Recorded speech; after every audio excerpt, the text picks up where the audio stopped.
तरक्कियों की दौड़ में उसी का जोर चल गया, बना के जो रास्ता भीड़ से निकल गया। हेलो दोस्तों, मैं हूं राम गुजर। आप लोगों के प्यार प्रभु के आशीर्वाद से हर रविवार सुबह 9 बजे लेकर के आता हूं आपके लिए प्रेरणादायक और मोटिवेशनल कहानी जो हमें जीवन में आगे बढ़ने की प्रेरणा देती है। और इस रविवार में लेकर के आया हूँ ऐसी ही एक कहानी, स्वयं की क्षमताओं को पहचानो। आइए सुनते हैं ये प्रेरणादायक कहानी जो हमें जीवन में आगे बढ़ने की प्रेरणा देती है।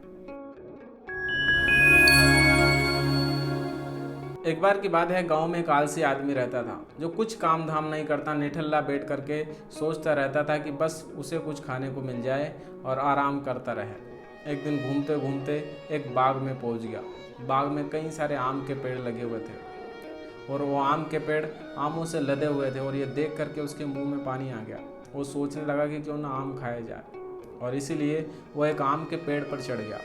आम के पेड़ पर जैसे ही चढ़ा, उसे बाग का मालिक आता हुआ दिखाई दिया। ये देख करके वो घबराया और तुरंत वो आलसी आदमी जैसे तैसे पेड़ से नीचे उतरा और वहाँ से भाग खड़ा हुआ और दौड़ते दौड़ते गांव के पास स्थित एक घने जंगल में घुस गया। वहाँ जाकर के एक पेड़ के नीचे आराम करने लगा, सुस्ताने लगा। तभी उसने देखा कि एक वहाँ पे लोमड़ी खड़ी हुई है जिसकी एक टांग टूटी हुई है। वो लोमड़ी चल नहीं पा रही थी और वो आलसी आदमी ये सोचने लगा कि भला इस जानवरों से भरे जंगल में ये लोमड़ी जीवित कैसे है, अभी तक इसका शिकार क्यों नहीं हुआ। यह विचार करते हुए उसने सोचा कि क्यों ना पेड़ पर चढ़ के देखा जाए कि आखिरकार इस लोमड़ी के साथ होता क्या है। जिज्ञासा से भरा वो आदमी पेड़ के ऊपर चढ़ जाता है और इंतजार करने लगता है। कुछ पल के बाद में शेर की दहाड़ की आवाज़ आती है। ये सुन करके सारे जंगल के जानवर इधर उधर भागने लगते हैं और वो जो लोमड़ी थी वो वहीं खड़ी रहती है क्योंकि उसे चल नहीं पा रही थी। कुछ देर के बाद वो शेर उस लोमड़ी के पास आ जाता है। यह देख करके आलसी आदमी सोचने लगता है कि आज तो इस लोमड़ी का शिकार पक्का है। लेकिन उसकी सोच के विपरीत वो शेर उस लोमड़ी के पास आता है और शेर के मुंह में जो मांस का टुकड़ा रहता है वो लोमड़ी के सामने पटक देता है और लोमड़ी इत्मीनान से खाने लगती है। शेर कुछ देर खड़ा रहता है और वहाँ से चला जाता है।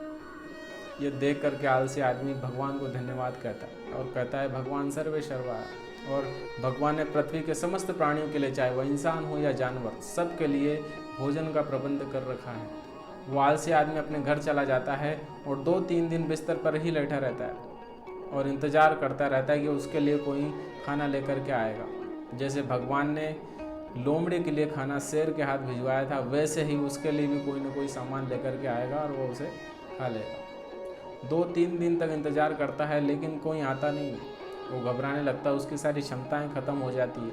आखिरकार उसे घर से बाहर निकलना ही पड़ता है और घर से बाहर जैसे ही निकलता है तो देखता है कि एक साधु बाबा जो है पेड़ के नीचे बैठे हुए हैं। वो व्यक्ति उस बाबा के पास जाता है और उस बाबा को सारा वृत्तांत सुनाता है और कहता है कि बाबा, मेरे ही साथ ऐसा क्यों होता है? भगवान ने जानवरों के लिए तो भोजन का प्रबंध कर दिया लेकिन इंसानों के लिए नहीं किया, ऐसा क्यों? बाबा हंसते हुए कहते हैं कि बेटा, ऐसी बात नहीं है। भगवान ने समस्त प्राणियों के लिए प्रबंध कर रखा है, तुम्हारे लिए भी प्रबंध कर रखा है, लेकिन वो तुम्हें लोमड़ी नहीं, तुम्हें शेर बनाना चाहते हैं।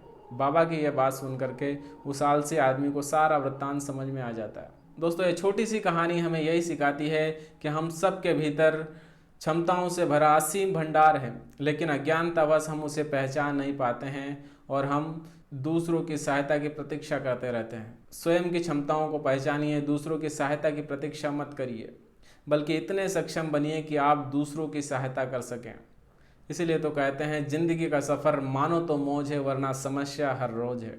दोस्तों, ये कहानी अगर अच्छी लगी हो तो इस कहानी को लाइक करें, शेयर करें और अगर आप चैनल पर पहली बार आएँ तो चैनल को सब्सक्राइब करें। मिलते हैं अगले रविवार सुबह 9 बजे ऐसी ही प्रेरणादायक कहानी के साथ। तब तक के लिए वंदे मातरम, राम राम।